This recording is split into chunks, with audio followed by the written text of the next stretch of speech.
Having your kid work as a restaurant server? Total disgrace, at least according to my dad. He said that to my face while I was serving drinks at the party they threw for my brother's big promotion. And it wasn't just him. Every relative in the room looked at me with the same smug, judging expression. But then something happened, something that pulled the rug out from under them and showed everyone who I really was. That's when the apologies started pouring in, like they suddenly woke up and realized they'd screwed up. But by then, I had made up my mind. And now, I want to tell you my side of the story. After you hear it, you tell me, was I wrong for cutting ties with my family? Hey, everyone. My name's Jack. I'm 32 now, and I own a chain of upscale, 4-star restaurants in New York City.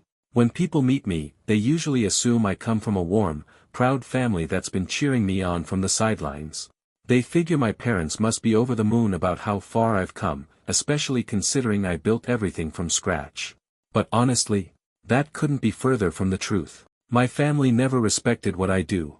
Not because I wasn't successful, but because they never even cared enough to find out what my work really meant. In their minds, I'm still just some guy waiting tables, pulling in maybe $4 grand a month, probably wearing cheap clothes, with no house or car to my name. Every time I went home to visit, instead of feeling welcomed or celebrated, I was either brushed aside or met with frosty, disapproving looks. To them, the only person worth bragging about was my older brother, Liam. He's 4 years ahead of me. Works a high-paying job at a big-name financial firm, and the family acts like he hung the moon. And me? Even after building a full-blown restaurant empire, they still saw me as the afterthought, the one who never quite fit the mold. Even though they barely bothered to invite me to important family gatherings anymore, I still sent money home, thousands every year, hoping to keep some kind of relationship alive. Always trying, even when they never really saw me for who I was. When Liam and I were kids, my parents worked hard to treat us the same. We got equal attention, equal praise. They made it clear we were both important to the family. But all of that started falling apart 6 years ago, over something small that ended up changing everything. I was 26 back then. I'd been working in finance for about 4 years, had a solid job pulling in $130,000 a year, which, for a guy my age, felt like a dream. I was proud of the life I'd built. It wasn't anything flashy, but it was stable, comfortable, and I was happy. I figured I'd keep climbing the ladder at my firm, build a long-term career, live a peaceful life. Then 2 of my closest college friends, the kind you stay up all night dreaming with, came to me with an idea. They wanted to open a high-end restaurant in New York, something we used to talk about back when life felt wide open and anything was possible. Only now, it wasn't just a dream anymore, it was a real opportunity. At first, I said no. Not because I doubted the dream, but because my life finally felt safe. I didn't want to throw away a steady paycheck for something as risky as the restaurant business. But the idea kept nagging at me, night after night. I couldn't shake it. The more I thought about it, the more I realized, if I didn't take the shot, I'd spend the rest of my life wondering what could have been. Deep down, I knew I didn't want to stay stuck in finance just because it was comfortable. So, after a lot of long nights and hard thinking, I took the leap. I quit my job and jumped headfirst into this new chapter with my friends. To really learn the ins and outs of the restaurant world, I took a job as a server at one of the top 5-star restaurants in Manhattan. I wanted to understand everything, the pressure, the grind, what it took to make a place like that run, because if I was going to build my own restaurant from the ground up, I needed to know it inside out. At the time, my family had no clue I had left my finance job or started my own business. As far as they knew, I was still suiting up every day and crunching numbers in an office. I kept it quiet because I didn't want them worrying, or worse, thinking I was throwing my life away. But 3 months later, everything blew up. It started with a call from my dad after my Uncle Neil snapped a photo of me at work and sent it to him. I remember that day like it happened yesterday. It was a busy Saturday afternoon. I was handing out menus to a table when I looked up, and locked eyes with Uncle Neil. For a second, he just stared at me, clearly stunned. I stayed professional, kept my smile plastered on, and finished serving like nothing happened. But inside, I had that gut punch feeling, the one where you know something bad's coming and there's nothing you can do to stop it. I pushed through my shift anyway, doing my best not to let it rattle me. But not even an hour later, my phone buzzed. It was my dad. His voice was colder than I'd ever heard it, sharp, clipped, almost like he had to force the words out. "You get home. Now." I knew right then, this wasn't gonna be some heart-to-heart. It was about to get ugly. That night, after that call, I drove straight to my parents' place. When I walked in, it wasn't just my mom and dad waiting for me. Liam and his wife, William, were there too. The tension in the room was so thick, you could feel it pressing down on you. No one said a word at first. Then, without warning, my dad hurled his phone across the room at me. His face was stone cold. I caught it, already feeling my stomach twist. When I looked at the screen, my heart just sank. It was a message from Uncle Neil to my dad. And reading it felt like getting punched in the gut. I thought Jack was some big success. Turns out he's just a server. And all this time, you've been bragging that he works in finance and makes a great salary. What a joke. Right underneath that message, a crystal clear photo of me, standing there in my restaurant uniform, tray in hand. I never in a million years thought Uncle Neil would say something so cruel. Sure, I'd always known he had a jealous streak when it came to our family, but using that moment to humiliate me, and take a cheap shot at my parents too, was a new low, even for him. It stung, but I forced myself to stay calm. I knew losing my cool wasn't going to help. After I finished reading the message, I took a steady breath and said, "Dad, this is just a misunderstanding." I told him I was working in a restaurant, not because I'd failed, but because I wanted to learn the business from the inside out. I explained I was starting my own restaurant. I laid it all out for them, the project I was working on with my friends, the dream we were finally turning into something real. I wanted them to see the full picture, to understand the bigger purpose behind my decision. But before I could even get through half of it, Liam cut me off. "This is insane, Jack," he said, shaking his head. "You had a good job, making serious money.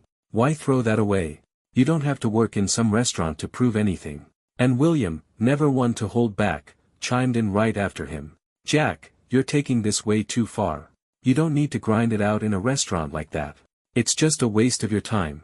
Even my mom, who usually played the role of peacekeeper, couldn't stay neutral this time. Her voice, usually so soft, turned cold. "Even if you end up owning a restaurant," she said, "you're still just someone serving food to others. There's no pride in a job that low." Each word hit like a punch to the gut. My dad barely said anything. He just stared at me with this cold, detached look and said flatly, "If you're not going back to your finance job, don't bother coming home again." Right then and there, I knew. There was nothing more to say. I couldn't go back, not just to my old job, but to the version of myself they wanted me to be. Still, it hurt more than I can describe. Standing there, realizing that no matter what I achieved, I would never be enough for them, was devastating. That night, I paid the price for chasing my dream, with silence, judgment, and the sharp sting of being cast out by my own family. From that moment on, I knew the road ahead was mine to walk alone. For 6 straight months, I worked the floor at that 5-star restaurant, soaking up everything I could. Alongside the experience I'd built up from my years in finance, I was starting to see the bigger picture, not just how a kitchen runs, but how to manage a team, create a brand, and build a place where every guest feels special from the second they walk through the door. We ended up calling our restaurant The Heritage. It wasn't just a name, it was a tribute to the traditions, values, and flavors we wanted to share with the world. We opened right in the heart of Greenwich Village, one of New York's most vibrant food neighborhoods, the perfect spot for people who love a little adventure mixed with a lot of sophistication. We started out with $550,000 in total investment. I personally put up $250,000, and my 2 closest friends, Parker and Alice, each pitched in $160,000. Even then, it wasn't quite enough. We had to take out another $550,000 loan to cover the space, design, kitchen equipment, and early marketing efforts. That first year, it was brutal. Every penny mattered. We leaned hard on the connections I'd made back in my finance days, inviting old colleagues, clients, anyone we could, to come by, try the food, and spread the word. Parker, with his PR background, took the reins on media and communication. Meanwhile, Alice, who had a real gift for marketing, hunted down every big event and opportunity she could find to get us noticed. We poured everything we had into crafting a menu that wasn't just good, it was unforgettable. We wanted every dish to feel like an experience, not just a meal. We hosted wine tastings, jazz nights, VIP dinners, anything to build loyalty and keep people coming back. After a year, the Heritage found its rhythm. The cash flow steadied, the crowds grew, and we built a loyal base of customers who weren't just there for the food, they were there for the atmosphere, the service, the whole feeling we created. The restaurant didn't just survive, it earned a real spot in New York's culinary scene. By the end of our third year, we had completely paid off our loan and recovered every dollar we had put in. It was a milestone I'll never forget. But more than the financial wins, what really fired me up was watching the heritage thrive, seeing new faces turn into regulars, hearing people tell us how much they loved what we built. Still, I knew I wasn't ready to stop. As the heritage's popularity exploded, we started running into new problems. Every weekend, we had to turn people away. Holidays were a madhouse. And we kept hearing from people living outside the city, folks who wanted to visit but couldn't justify the time or travel. It was obvious we needed to expand. More locations would ease the overflow and bring what we built to more people across the city. When I first floated the idea to Parker and Alice, they looked at me like I had lost my mind. Funny how they were the ones who pulled me into this dream, and now I was the one dragging us further. They were scared, and honestly, I was too. But they trusted me, and together, we took the next leap. Now, 6 years later, the Heritage has 4 locations, one in Manhattan, Brooklyn, Queens, and the Bronx. Each one has been embraced by its neighborhood, each one thriving in its own way. We didn't just open more restaurants, we brought fine dining closer to the people who appreciate it, no matter where they live. 6 years have passed. And even with all the success, all the milestones, there's still this ache inside me. It always hits the hardest around the holidays. Thanksgiving, Christmas, New Year's, those are the hardest times for me. Ever since the day I walked away from my family, there's been nothing but silence. No phone calls. No invites. Not even a simple text asking how I'm doing. And the crazy thing is, we still live in the same city. Every time I tried to reach out, it was like hitting a brick wall. Cold silence. Or worse, total avoidance.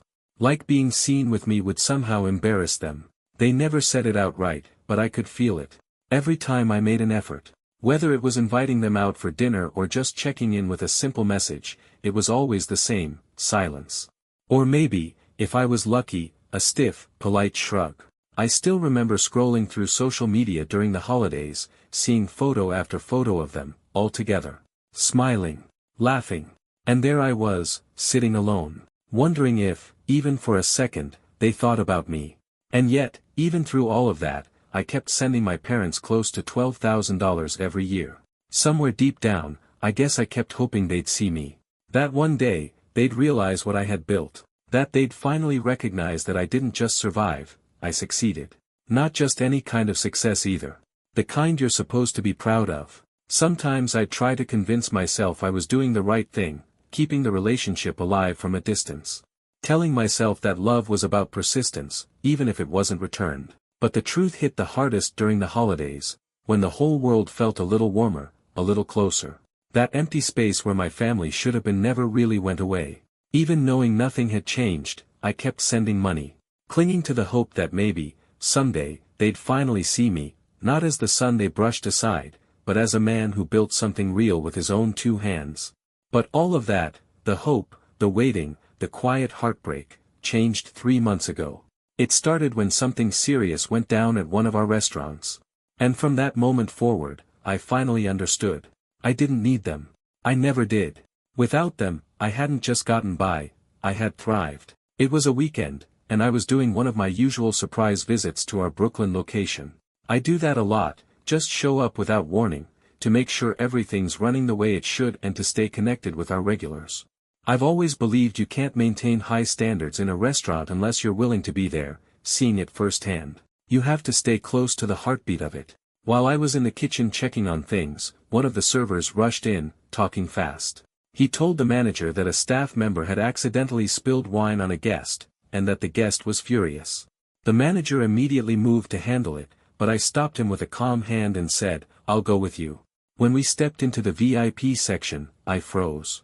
Sitting there, clear as day, were my parents. My brother. His wife. Some of our other relatives. Their faces twisted in shock the second they saw me. Like they couldn't believe I was standing right there in front of them. I'll never forget that moment. Their faces said everything, confusion, discomfort, even a flicker of panic. It was the first time in years I had seen them this close, not passing by on a street, not from a distance, but right there, face to face, in my restaurant. And I knew, right then, there was no sidestepping it this time. As we walked over, the server started to introduce me. This is the manager, but I quickly raised my hand, cutting him off. I didn't want him to say anything that would blow up the moment even more. Not yet. Not like this. Then, without missing a beat, Liam, my brother, leaned back in his chair and smirked, his voice dripping with sarcasm. So this is what became of that big project 6 years ago. Looks like you ended up just being a restaurant manager after all. His words hit harder than I thought they would. Even though I had prepared myself for a moment like this, hearing it come from him still stung deep. I stayed quiet. I could feel the anger bubbling up inside me, but I kept it bottled. Just then, Ryan, the actual branch manager, stepped forward, trying to speak. Sir, this is actually... But I cut him off quickly. My voice stayed cool, steady. It's been a while, I said. How's everyone doing? The silence that followed was deafening. No one answered. No one even tried. I wasn't surprised. That's exactly how they had always been, even when I stood right in front of them, even after everything I'd built, they still couldn't find it in themselves to look me in the eye. After a long, uncomfortable minute, my father finally spoke. His voice was sharp, cold, full of disgust. If I had known you were working here as a server, he said, I wouldn't have come. It's embarrassing. My mom jumped in immediately after him, her voice dripping with disappointment. It's shameful, she said, to have a child working as a waiter. I opened my mouth, trying to stay calm, trying to find some kind of words. Dad. Mom. I started. But before I could finish, they both raised their hands in unison, cutting me off. Their eyes were hard, distant. Don't call us that. We haven't had a son like you in a long time. Having a child working in a restaurant is a disgrace. That's what my father said, his voice like ice. The tension in the room thickened until it felt impossible to breathe. And that was it. I couldn't hold back anymore. Years of hurt and anger boiled up inside me, and I finally looked them both straight in the eyes. No more filters, no more pretending. If I'm not your son, I said, my voice sharp, then why do you keep cashing the $10,000 I send you every year? Isn't that money just as disgraceful? My words hit the room like a slap. For a long moment, no one said a word. Then my father let out a cold, humorless laugh and replied, his eyes colder than I'd ever seen. You chose to send it. We never asked for it. I just stood there, stunned. Part of me couldn't even believe what I was hearing. That response, so dismissive, so heartless, only made the fire inside me burn hotter. I took a breath, trying to stay grounded, and asked, then tell me, what does success look like to you? What makes someone worth being proud of in this family? Without a moment's hesitation, my father turned his gaze toward Liam. The golden child. The one they'd always measured me against. Liam leaned back casually in his chair, arms folded, a smug grin spreading across his face like he'd been waiting for this. My father pointed slightly toward him and said, look at your brother. That's success. He's got a smart wife, a director at her firm. Always dressed in a sharp suit. Not running around in some cheap server uniform like you. And right there, in that moment, it finally sank in. It didn't matter what I built. It didn't matter how successful the heritage had become. To them, I would always come up short, always live in Liam's shadow. Every compliment they threw at him wasn't just admiration, it was another way to remind me that I would never measure up. And just when the tension in the room couldn't get any heavier, a deep, composed voice called out from behind us. Apologies for being late. Everyone's head snapped toward the entrance to the VIP room. A middle-aged man in a perfectly tailored gray suit walked in, his presence shifting the entire mood of the room with each confident step. Immediately, I watched Liam stiffen, fix his hair, straighten his jacket, and rush forward with a bright, practiced smile. Boss! We've been waiting for you. The man gave Liam a polite nod, shook his hand briefly, and offered a faint, formal smile. But then his gaze moved past Liam, and landed squarely on me. His whole expression changed. Warmer. Genuine. He walked straight toward me, hand extended. Well, if it isn't the owner of the heritage, he said, smiling wide. It's been a while, Jack. The entire table went dead silent. I didn't miss a beat. I stepped forward, shook his hand firmly, and smiled back. Hello, Mr. Richard. It's great to see you. How have you been? The man who had just walked in was none other than Richard Graham, the CEO of Graham and Weiss Financial Group. The same company where Liam had worked for almost a decade. The same man Liam called the big boss every chance he got. But Mr. Graham wasn't just some big shot in New York's finance world. He was also one of the Heritage's most loyal VIP guests, someone who had supported our restaurant since the early days.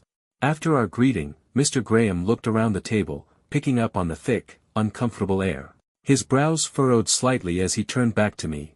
"I get the feeling I walked into something tense," he said carefully. "Everything all right?" I kept my voice calm, steady, professional. "Just a minor incident, sir. One of our servers accidentally spilled wine on a guest.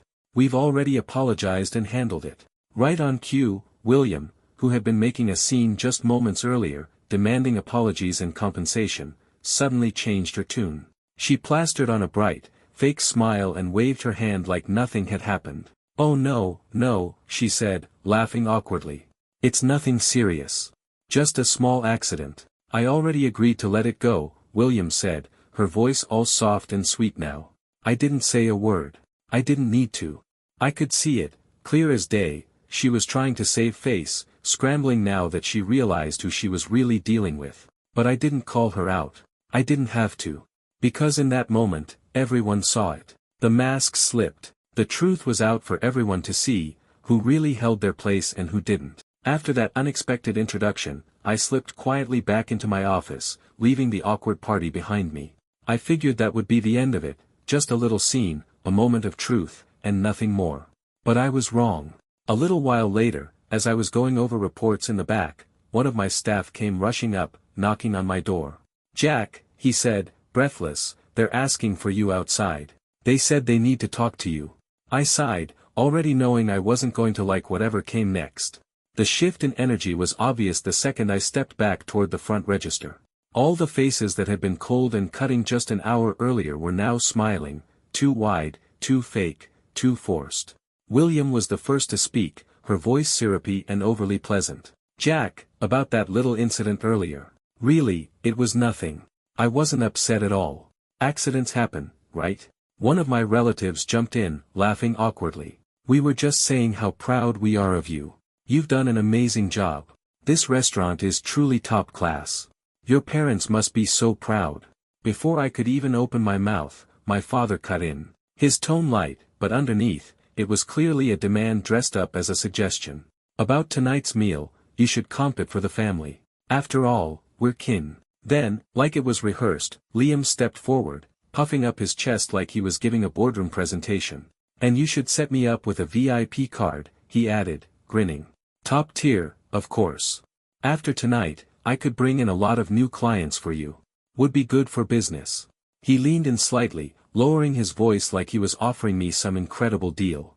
"And maybe, if you're serious about growing sustainably, it's time you cut me in on the profits. Call it a family partnership." I stood there behind the register, scanning their faces one by one, each strained smile, each greedy, eager expression. Then I laughed. A real, full laugh that echoed across the room. Not mocking. Not bitter. Just, free. When the laughter faded, I looked at them, my voice steady and cold. "Are you people out of your minds?" I paused, letting the question hang in the air. "After everything you said to me, after everything you did, you think you can just show up and ask for a free meal? A VIP card? A piece of my business?" I shook my head slowly and leaned in just slightly, my tone dropping. "No. I don't owe any of you a damn thing. And if any of you think about standing here and pushing this any further..." I nodded toward the computer behind the counter, where the live security footage was still playing. "I'll send the video from earlier, the part where you were all insulting me, straight to Mr. Richards' inbox. Let's see if he's still interested in keeping a director like you around, Liam." Liam's face drained of all color. William clutched her purse like it might save her, eyes darting everywhere but at me. My parents said nothing. Not a word. Because they knew. They knew they had just stepped into a mess of their own making. Without another sound, they pulled out their wallets, paid the bill in full, not a single cent discounted, and walked out of the Heritage one by one. None of them even dared to look back. I stood there behind the counter, watching them go. No joy. No sadness. Just a quiet, weightless peace, like I'd finally put down a burden I'd been carrying for way too long. After that night, one thing became crystal clear to me. To them, I was only worth acknowledging when I had money, status, a name they could show off. And it made me wonder, if I had just been a server standing there, apologizing, if I hadn't been the owner of that restaurant, would anything have been different? But deep down, I already knew the answer. No. It wouldn't have made a difference. Because to them, respect was tied to titles and appearances. Character, kindness, hard work, those things never made it onto their scoreboard.